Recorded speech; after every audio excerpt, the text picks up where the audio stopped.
Certo. Gravando aqui, gente. Eu vou começar a aula. Vocês estão vendo aqui os slides? Pode mandar no chat que eu vou dar uma olhada.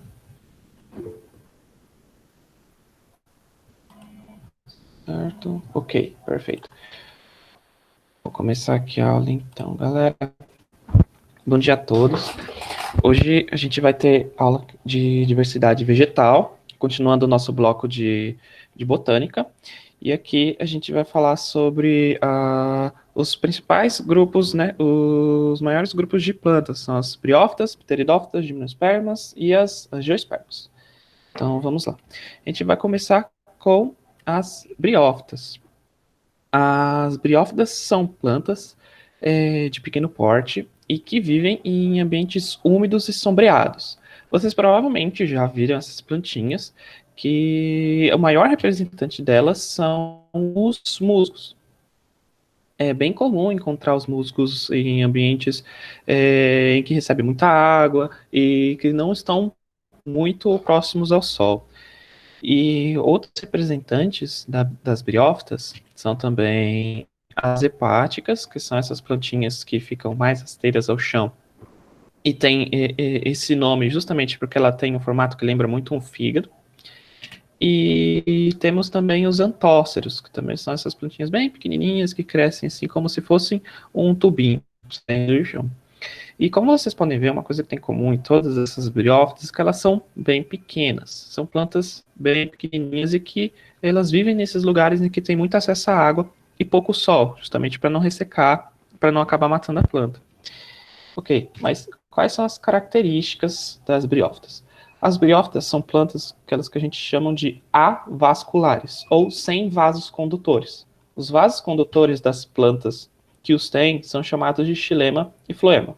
E esses vasos desempenham a função de levar a seiva para toda a planta. A seiva levar basicamente nutrientes para toda a planta, tanto do solo para as folhas, quanto das folhas para o resto do organismo.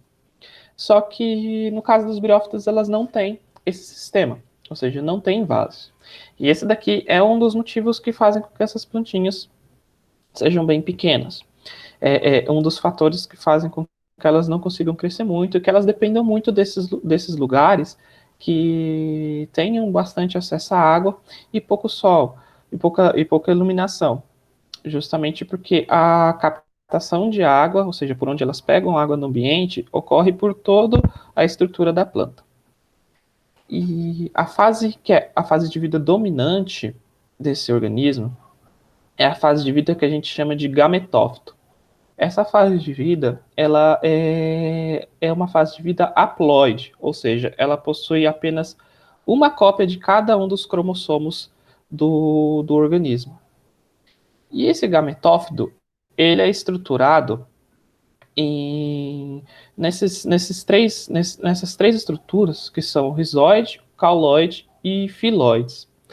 Elas não são raízes, caules e folhas verdadeiras, justamente porque elas não têm a estrutura de uma raiz e de um caule ou de uma folha.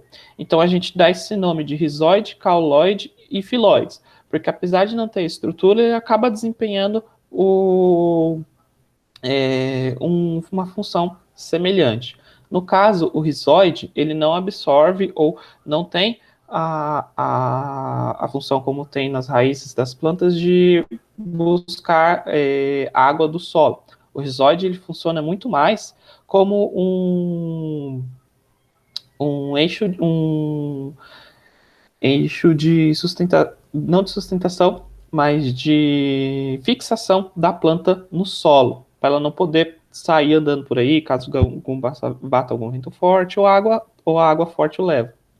Já o cauloide é o que estrutura o eixo dessa plantinha. É onde vão estar inseridos também os filoides, que é justamente aquilo que seria análogo à folha e que produz e que tem a função de fazer a fotossíntese e criar todo o alimento da planta. E a fase produtora de esporos, que é a fase reprodutiva dela é o esporófito. O esporófito, ele já é diploide, ou seja, ele possui 2 cópias de cada um dos cromossomos dessa plantinha. E como é que está estruturado o esporófito? O esporófito, ele cresce em cima do filóide por meio de uma haste, e no final dessa haste a gente tem uma cápsula. Dentro dessa cápsula a gente tem os esporos. E são esses esporos que são responsáveis por dar origem a um novo gametófito, a um novo indivíduo que é a fase de vida dominante dessa planta. Mas como acontece isso? Vamos dar uma olhada aqui.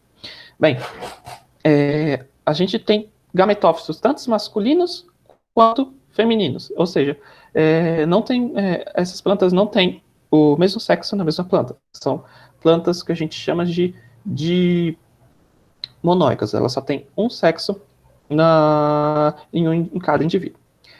E os gametófitos masculinos produzem aquilo que a gente chama de anterozoides, que são justamente os gametas masculinos, que no caso seria essa plantinha aqui, começando aqui do ciclo. Essa é a plantinha, é o indivíduo masculino, esse aqui é o indivíduo feminino. E aqui em cima, na plantinha, tem a produção dos anterozoides, que são os gametas masculinos, e eles são móveis. Ou seja, isso significa que eles são flagelados. Esses gametas, eles conseguem se deslocar no espaço, diferente do que tem no gametófito feminino. No gametófito feminino, a gente tem as oosferas, que é onde estão os gametas femininos. Basicamente, os gametas femininos, eles são imóveis, ou seja, então na reprodução das briófitas, a gente tem que, dependendo de água, eles precisam justamente de água para essa reprodução, para que o anterozoide consiga se deslocar e chegar até a oosfera. Então, quando esse anterozoide consegue se deslocar e chegar até a oosfera, ocorre a fecundação do óvulo,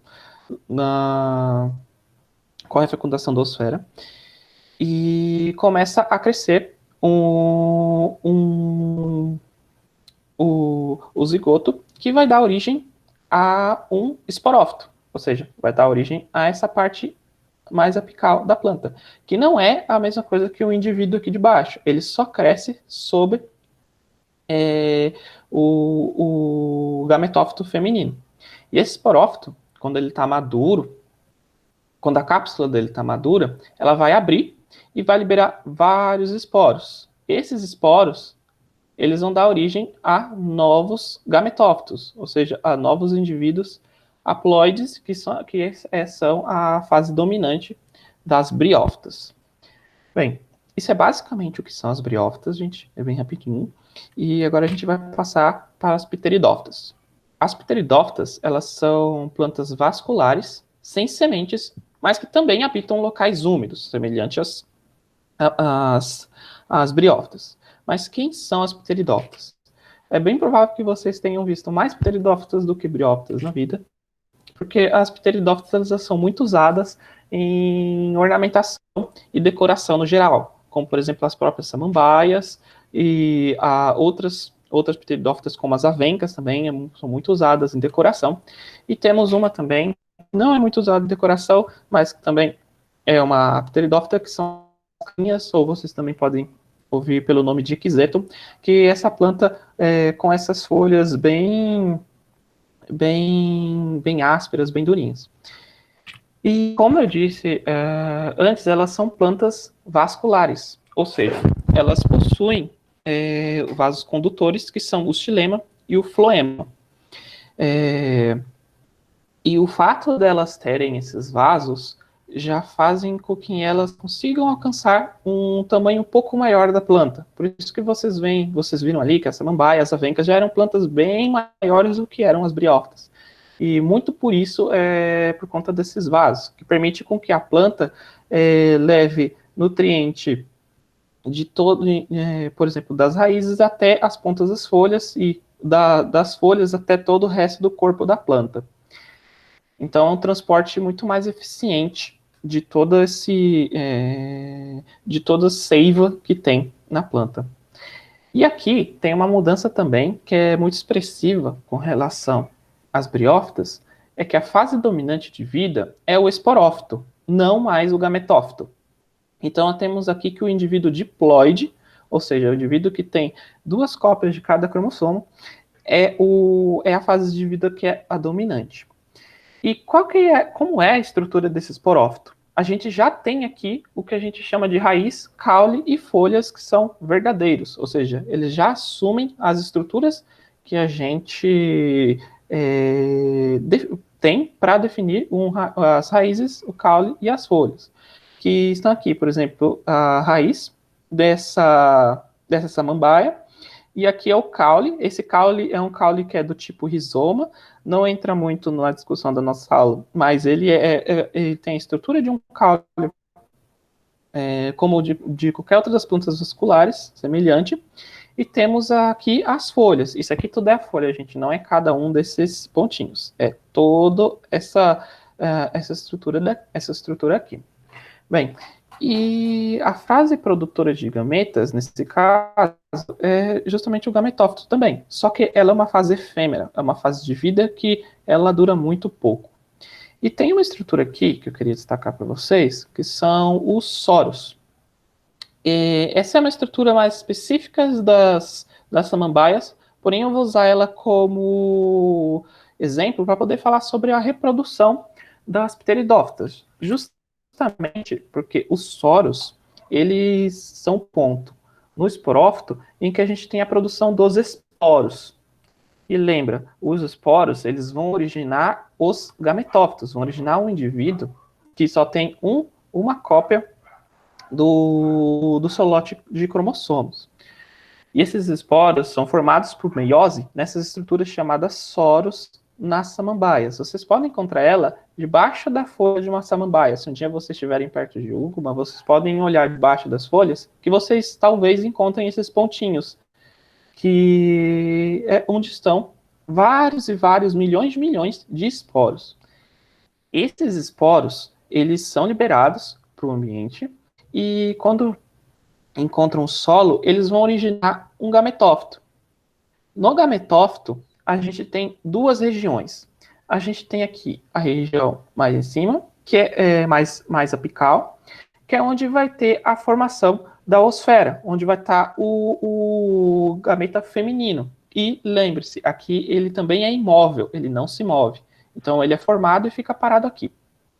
E a gente vai ter também uma outra região mais basal, mais na parte de baixo do gametófito, que vai ter a formação dos anterozoides. Os anterozoides, semelhante ao que tem nas briófitas, são os gametas masculinos e eles também são móveis. E aqui a gente também, essas plantas também, dependem de água para que esse anterozoide consiga nadar e chegar no óvulo e acabar fecundando ele para dar origem ao zigoto, e esse zigoto vai se desenvolver em um novo esporófito, que é esse, e vai crescer nesse indivíduo aqui, maior produtor de esporos, que é o que a gente costuma ver nas samambaias. E essa fase de vida, que é o gametófito, depois que ocorre essa fecundação, ela acaba morrendo, justamente, que nem eu falei para vocês. É uma fase de vida efêmera, ela não dura muito. Bem, isso é um pouquinho das pteridófitas, um pouquinho da reprodução delas. Então, vamos passar para o próximo grupo de plantas, que são as gimnospermas. As gimnospermas, como vocês vão ver mais para frente, elas são plantas vasculares com sementes e que produzem pólen. Então, aqui a gente já tem duas diferenças muito grandes do que eram numa pteridófita, e vocês vão ver que existem ainda mais. Vou dar alguns exemplos aqui, só para vocês verem a diferença de como é uma pteridófita, de como isso muda bastante nas gimnospermas. Lembre-se que as pteridófitas, apesar de ser maiores do que as briófitas, elas ainda assim não eram plantas enormes, não eram árvores. E aqui a gente começa a ter aquilo que a gente chama de árvore, aquilo que a gente comumente olha e fala, nossa, isso aqui é uma árvore, que são plantas enormes, com várias folhas e com uma copa bem vistosa. Nesse caso aqui, eu coloquei como exemplo uma das gimnospermas famosas que tem aqui no Brasil, que são as araucárias, que isso a gente pode encontrar aqui em São Paulo também, mas principalmente no Paraná. Temos também as sequoias, que são árvores extremamente grandes, com um tronco muito largo, e que elas habitam a Califórnia, lá nos Estados Unidos. É o local que a gente acaba encontrando essas plantas. E por fim, a gente tem também as mais famosas das gimnospermas, a que geralmente é sinônimo do nome do grupo, que são os pinheiros, que também são chamados de coníferas. E eu vou explicar mais para frente para vocês o porquê desse nome. E seguindo um pouco, o que faz as gimnospermas ser tão diferentes assim das pteridófitas? As gimnospermas, além de ter o pólen e as sementes, elas também têm aquilo que a gente chama de crescimento secundário, que além de crescer, por exemplo, em tamanho, ela vai crescer em espessura, ou seja, ela vai ficando maior também, ela vai ficando mais larga, além de crescer em altura. É por isso que a gente encontra árvores enormes e com troncos muito grossos dessas plantas. E outra novidade, que é a mais importante, que também acaba estando no nome do grupo, são as próprias sementes. A semente é uma estrutura em que dentro dela, a gente encontra o embrião que vai dar origem a um novo organismo, e ela desempenha um papel muito importante de proteção desse embrião, tanto contra agentes da natureza, como a ressecação devido a muito calor, ou a próprio congelamento devido ao frio. E também ela é muito importante na própria dispersão desses organismos. E bem, tem outra estrutura aqui que faz muita diferença, que são os estróbilos, que são as estruturas reprodutivas das gimnospermas. Esses estróbilos, eles também podem ser chamados de cones, que principalmente nas coníferas, e a gente conhece eles como as pinhas, que é esse daqui um exemplo, que a gente costuma ver no chão, perto dos pinheiros. Então, outro nome que esses estróbilos recebem são os cones. E esses cones, eles são tanto divididos em masculino quanto em feminino. Então, a gente tem aqui os cones masculinos, que são aqueles que produzem o pólen efetivamente, e esse pólen é ele quem vai encontrar o cone feminino e vai acabar se desenvolvendo e levando os gametas até o óvulo. Ele justamente vai levar os gametas porque os gametas dessas plantas, das gimnospermas, os gametas masculinos, eles não possuem flagelos, diferente do que ocorria nas pteridófitas e nas briófitas. E essa ausência de flagelo já diz muita coisa para a gente, porque essas plantas elas não dependem de água para se reproduzir, diferente do que acontecia nos grupos anteriores, que sem água não teria a reprodução deles. Aqui, não. Aqui, essas plantas conseguem se reproduzir mesmo na ausência de água. E a gente vai ver agora, usando o exemplo do pinheiro, como é que ocorre essa reprodução. No caso, a gente tem o esporófito, que é o indivíduo dominante também das gimnospermas, e vai ser o indivíduo dominante de todas as plantas pteridófitas até para frente, basicamente. E esse esporófito é o que a gente vê como as árvores. Seria esse indivíduo aqui. É um esporófito. E ele produz os estróbilos, ou cones. Esses cones são na mesma planta, a gente tem a produção tanto dos cones masculinos quanto dos cones femininos. Isso daqui é uma característica que a gente chama de dioica, ou seja, as plantas possuem os dois sexos do mesmo indivíduo. E esses cones, eles não ficam na mesma região na planta. Geralmente, os cones masculinos ficam um pouco mais acima, enquanto os cones femininos um pouco mais abaixo. Como que ocorre essa reprodução? O pólen ele acaba sendo disperso, principalmente por conta do vento. Aí, esse vento, dispersando o pólen, ele vai chegar até o cone feminino. Chegando no cone feminino, o pólen ele vai se inserir numa região que a gente chama de micrópila. E é aqui que o pólen vai começar a se desenvolver e formar o que a gente chama de microgametófito. Então aqui os gametófitos eles não sumiram, eles ainda continuam aqui. A questão é que eles são muito, muito menores do que a gente encontrava tanto nas pteridófitas quanto nas briófitas. E, nesse caso, é o pólen, quando chega na micrópila e começa a desenvolver uma nova estrutura também, que acontece nas gimnospermas, que é o tubo polínico. Esse tubo polínico, ele é o responsável por levar o gameta masculino até a oosfera para fecundar para fecundar o estróbilo feminino, para dar origem à semente e a um novo embrião. E, bem, quando ele se insere nessa região, que a gente chama de micrópila, ele começa a desenvolver esse tubo polínico, porém, o megagametófito, que é o gametófito feminino, ele ainda não está desenvolvido. Ele só começa a se desenvolver justamente quando ele tem essa sinalização de que o pólen começou a desenvolver também o tubo polínico. Então, enquanto o tubo polínico vai se desenvolvendo em direção à oosfera, o megagametófito também vai se desenvolvendo. Quando eles se encontram, os dois já vão estar totalmente desenvolvidos e vai ocorrer a fecundação. Então a gente vai ter a fusão tanto do gameta feminino quanto do masculino, formando um embrião. E justamente no desenvolvimento desse embrião, vai se desenvolvendo também uma semente ao redor dele. Essa semente, aqui representada por uma semente que é uma semente conífera, que a gente chama de semente alada, ela vai, quando encontrar condições favoráveis, vai acabar germinando e dando origem a um novo indivíduo que vai crescer num pinheiro aqui, no exemplo. Mas é uma coisa que eu quero ressaltar aqui é que todo esse processo ele é muito lento nas gimnospermas.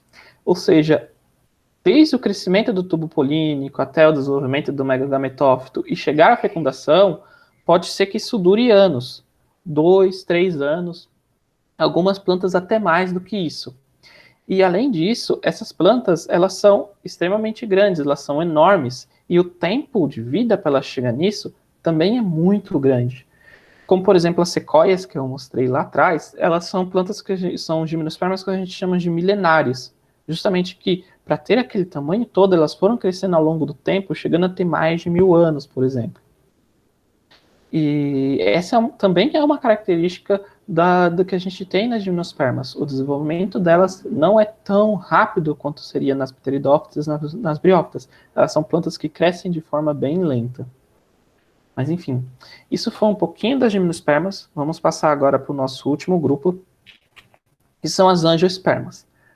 As angiospermas, eu tenho certeza que vocês já viram, tenho certeza que vocês já tiveram contato com elas, que são as plantas que são vasculares, com sementes, flores e frutos. E por que eu falo que eu tenho certeza que vocês entraram em contato com elas? Porque elas são as plantas mais comuns na natureza. Essas são as que têm em maior abundância, as que têm em maior quantidade, as mais dominantes. E um exemplo de angiosperma, que eu não sei se vocês sabem, mas é, por exemplo, a grama. A grama é uma angiosperma. A grama ela tem flor, ela tem semente, ela também dá um frutinho. Só que eles são pequenos e a gente acaba não vendo. Mas são angiospermas. Outro exemplo é o pau-brasil. Pau-brasil, que é uma árvore que foi muito importante na história do Brasil e que também é uma angiosperma, que também dá flores e dá frutos. E por fim, a gente tem, por exemplo, uma jaqueira, que é uma planta extremamente grande com um fruto enorme, que a gente acaba a gente acaba consumindo esse fruto também. E o que vocês podem ver nessas diferentes imagens que eu coloquei para vocês é que, além de serem as mais abundantes, elas também são as mais diversas. Elas vão desde gramas minúsculas até jaqueiras, árvores enormes com frutos extremamente grandes. Bem, e é isso que eu coloco aqui, que é o grupo mais diverso e abundante de plantas, e que o que tem de diferente nas angiospermas? Primeiro que os órgãos reprodutivos delas são as flores. E essas flores, elas são hermafroditas. Elas têm, na maior parte das angiospermas, tanto o sexo feminino quanto o sexo masculino nelas.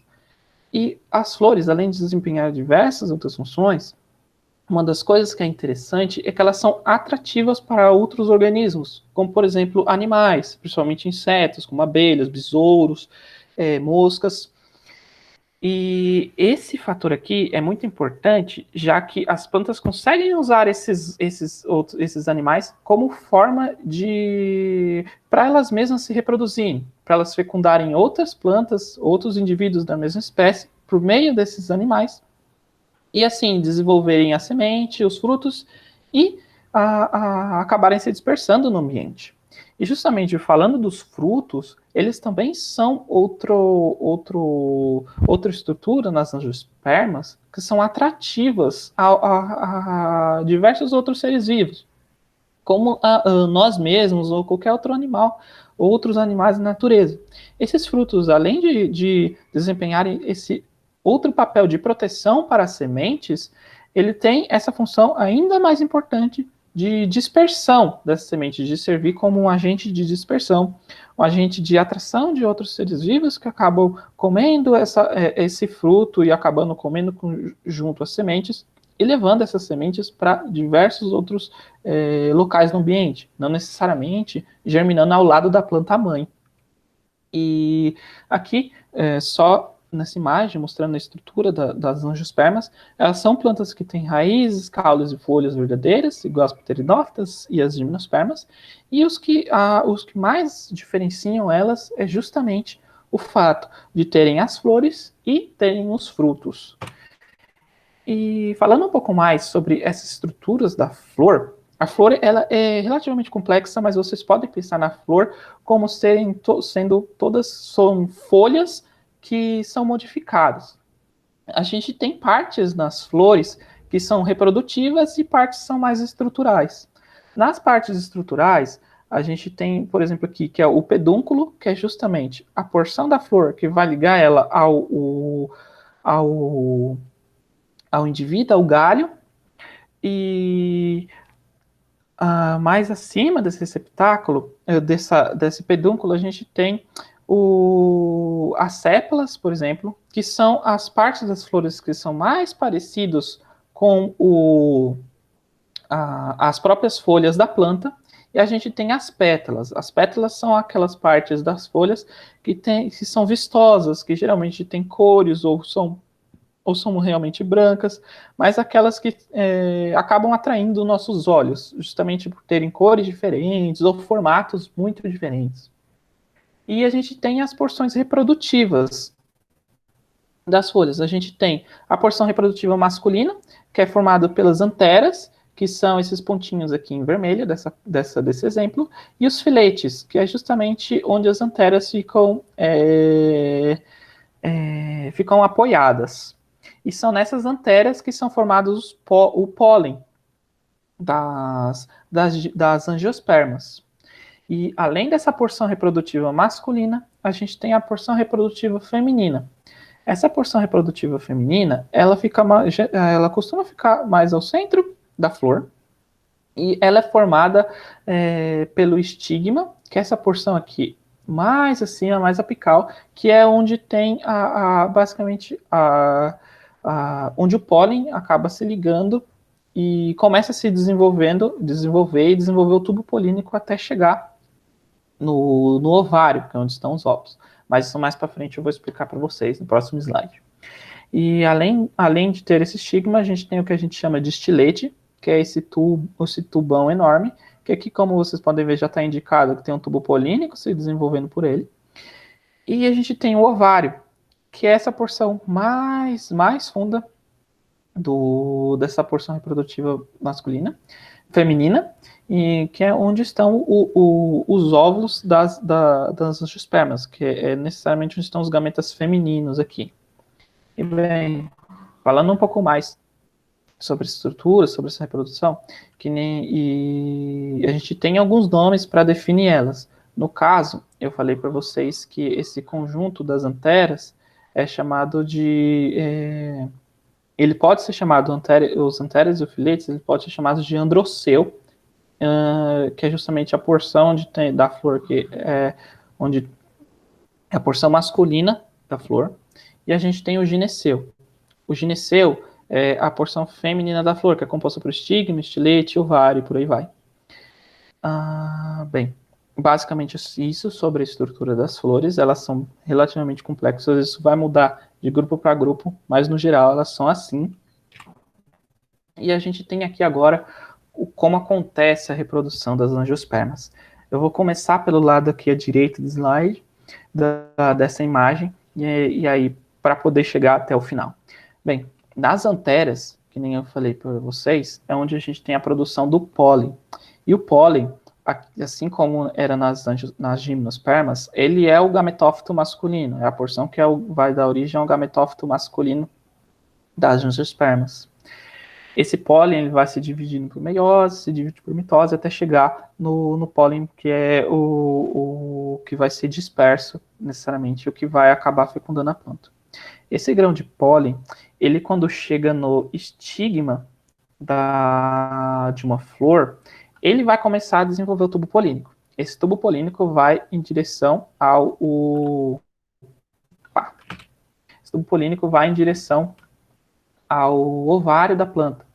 Nesse ovário, a gente já teve a formação do gametófito feminino, que foi justamente o óvulo, ele começou a se dividir por meiose, depois se dividir por mitose, e deu origem ao gametófito feminino aqui, que ele tem, ele é polinucleado, ele tem vários núcleos nessa célula, não necessariamente um só.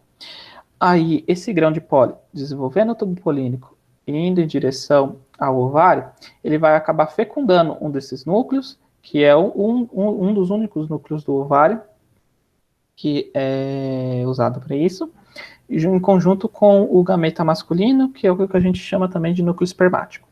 Eles se juntam e nessa junção vai dar origem ao zigoto. O zigoto vai acabar se desenvolvendo em embrião, e esse embrião vai desenvolver também a semente ao redor dele, e toda a porção que é o ovário da flor, dessa parte feminina, ela vai se desenvolver no fruto. Então, no fim das contas, a gente vai ter a semente, o embrião dentro da semente, e dentro e a semente ela está dentro do fruto, que foi formada pelo ovário. E quando esse fruto é disperso e a semente ela acaba encontrando locais que sejam favoráveis à reprodução dela, ela vai germinar, dando origem a uma nova planta, dando origem a um novo indivíduo, que também vai crescer, vai repetir todo esse processo. Bem, era basicamente isso que a gente tinha para falar para vocês sobre essa diversidade vegetal. E aqui no final eu deixei um quadro para que vocês possam consultar ou para que vocês possam imprimir e ver, que ele serve para vocês diferenciarem cada um desses grupos de plantas de acordo com as características que eles têm. Então, olhando para eles, você consegue ver quais são as principais características e o que a diferencia esses grupos. Mas, bem, era basicamente isso, pessoal. Muito obrigado por terem vindo à aula, e qualquer dúvida que vocês tenham, qualquer coisa, vocês podem falar para a gente agora, ou mandar e-mail, ou mandar alguma mensagem, que a gente está aqui para ajudar vocês. Tudo bem? Acho que era isso. Ok. Que isso, de nada, pessoal. Se vocês tiverem alguma dúvida, se alguma coisa não ficou clara, vocês podem falar que eu volto e explico para vocês, ok? E essa aula também está gravando. Eu vou parar eu vou esperar se tiver alguma dúvida para deixar na gravação, mas aí a gente vai disponibilizá-la para vocês também no site, para que vocês possam consultar sempre que vocês quiserem. Certo. Sobre a reprodução da angiosperma. Então, vamos lá. Então, na angiosperma, eu vou voltar aqui nesse slide. Lembra que a gente tem tanto a porção feminina da flor quanto a masculina. Na porção masculina da flor, nessas anterazinhas aqui, é onde a gente vai ter a produção do pólen. Esse pólen, no começo ele é só uma célula com um pequeno núcleo, ele vai se dividindo tanto por meiose, depois por mitose, até formar o que a gente realmente vê e chama de pólen, que é uma célula com dois núcleos. Esse pólen, quando ele chega nessa porção aqui da flor, que é o estigma, essa porção da flor estigma, ela geralmente tem um pouquinho de muco em cima dela. Então o pólen chega e ele fica grudadinho ali. Quando ele fica grudadinho ali, ele começa a desenvolver o tubo polínico, que, semelhante nas gimnospermas, as angiospermas também têm gametas masculinos que não têm flagelos. É o tubo polínico que leva esse gameta masculino até o óvulo da planta para poder fecundar ela. Então, esse tubo polínico, ele vai se desenvolvendo por todo o estilete do gineceu, vai se desenvolvendo até chegar no óvulo. Chegando no óvulo, a gente vai ter a fusão do núcleo do gameta masculino com o núcleo do gameta feminino. Mas qual, porém? Nas angiospermas, assim também como nas gimnospermas, mas aqui mais focado nas angiospermas, o óvulo, ele é uma célula que ela tem vários núcleos, ela é polinucleada. Então, são esses indicados aqui na imagem, são essas antípodas e essas aqui embaixo as sinérgides. E a gente também tem os núcleos polares. E aí, o núcleo do tubo, que é o que a gente chama também de núcleo espermático, que é o gameta masculino, ele vai se fundir com o núcleo espermático, que é do gameta feminino da planta. Isso é o que vai dar origem ao zigoto. O zigoto ele vai se desenvolvendo no embrião e depois ele vai nesse desenvolvimento do embrião também vai formando a semente e o próprio ovário da planta, que é essa porção aqui, ó, ovário da flor, ela vai ao redor da semente, que é onde está formando a semente ali, vai formar o fruto também. Então, aquilo que a gente come nas frutas, na maçã, por exemplo, é o ovário da flor. Esse ovário da flor cresce geralmente ao redor da semente, às vezes não, tem planta que não faz isso, mas cresce ao redor da semente. Aí dentro desse ovário que formou o fruto, a gente vai ter a semente, e dentro da semente a gente tem um embriãozinho, que é o que vai dar origem à planta, a um novo indivíduo. Não sei se ficou claro, deu para entender um pouco? Deu, agora eu entendi. Então, no Ok. caso, depois que fizesse todo esse processo, a flor viraria a fruta, né? Daria origem à fruta. O ovário, no caso, o ovário da flor dá origem à fruta. As outras peças florais, elas costumam se destacar ou acabarem morrendo. Ah, entendi. É isso que eu ia perguntar, né? O que Uhum. acontece com as plantas que elas não dão um fruto depois, só dão somente flores? Então, essas flores que não forem fecundadas, geralmente elas acabam murchando e caindo da planta. Porque, apesar de tudo, a flor também é uma estrutura que gasta muita energia. Então, isso é muito custoso para a planta. Então, não vale a pena ela ter flor o ano inteiro, por exemplo. Por isso que geralmente a gente tem só em algumas épocas do ano. Mas a forma de reprodução é a mesma. Isso, sim. Nas angiospermas, em geral, costuma ser assim, costuma ser a mesma. Esse é o meio que o padrão para todas. Tem algumas que têm algumas diferenças, mas são mais exceções do que regras. Posso falar uma coisa? Entendi. Pode, claro. Uma observação é que, assim, a gente chama de frutos pra gente a maçã, a banana, mas na natureza vai ter coisas que a gente vai olhar e a gente vai dizer, tipo, tá, isso aqui não tem fruto.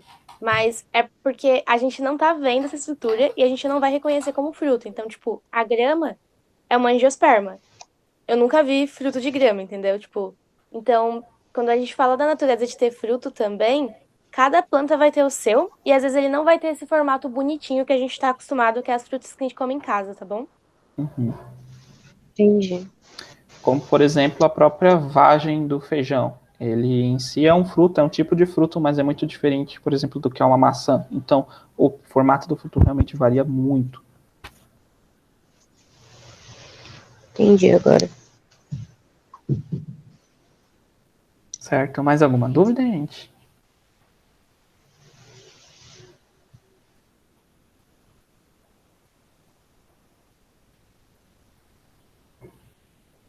Ok. Então, acho que eu vou parar de gravar a aula por aqui, pessoal. Oi. Oi, pode falar. Eu tenho questão de uma dúvida nessa parte que a questão de tipo, elas produzem frutas depois da fecundação e tem como ela não criar, por exemplo, a planta? Tipo, eu não lembro ao certo nas aulas que eu tinha antes na escola que a banana eu acho que não produzia planta. Não tenho certeza disso. Sim, o caso da banana é que ela não tem semente. Geralmente as bananas que a gente tem hoje em dia, elas não têm semente. A banana costuma ter uma flor, é uma flor enorme, bem grandona, a bananeira tem. Perdão. Mas aí vai dar origem a várias bananas. Só que essas bananinhas, as que a gente come, elas já não têm mais sementes, ou tem uns rudimentos de semente muito pequeno. Porque se você for pegar bananas selvagens, bananas que estão na natureza, as bananeiras que estão na natureza, dentro dela, a gente não vai ter esse fruto tão vistoso. A gente vai ter uma semente bem enorme. Então, por todo o processo de domesticação da planta, tudo mais, nós, seres humanos, a gente conseguiu meio que tirar a semente da banana e deixar só a parte que é o fruto, necessariamente, que é que a gente consome. Tá. A banana é um caso super legal de seleção artificial. Então, tipo, o ser humano foi na natureza, ele falou, nossa, essa fruta é legal, mas ela tem uma semente muito grande. E a gente foi selecionando ao longo do tempo até a gente chegar numa fruta que ela tem uma polpa muito grande e uma semente muito pequena. E a gente meio que fez isso com vários alimentos ao longo do tempo. Desculpa. A gente foi selecionando e escolhendo esses alimentos. E às vezes a gente acabou, tipo, mudando um pouco a biologia dele. Mas a banana, por exemplo, ela se reproduz por outras formas. Principalmente por propagação. Então, a raiz da banana, ela cresce embaixo da terra. E ela começa a se espalhar por todos os lugares, assim. Começa a brotar pé de bananeira em tudo quanto é lugar do lado de onde você plantou um pezinho de bananeira. Então, tipo, tem plantas que elas possuem flor, fruto e tudo mais, só que elas também possuem outras formas de reprodução. E às vezes elas podem priorizar essas outras formas de reprodução ao invés da flor e fruto, porque pode ser, por exemplo, mais econômico do que gerar uma flor.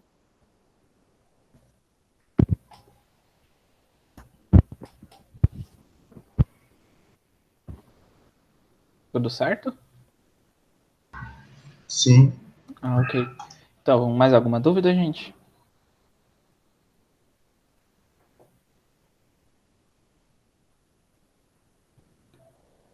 Ok.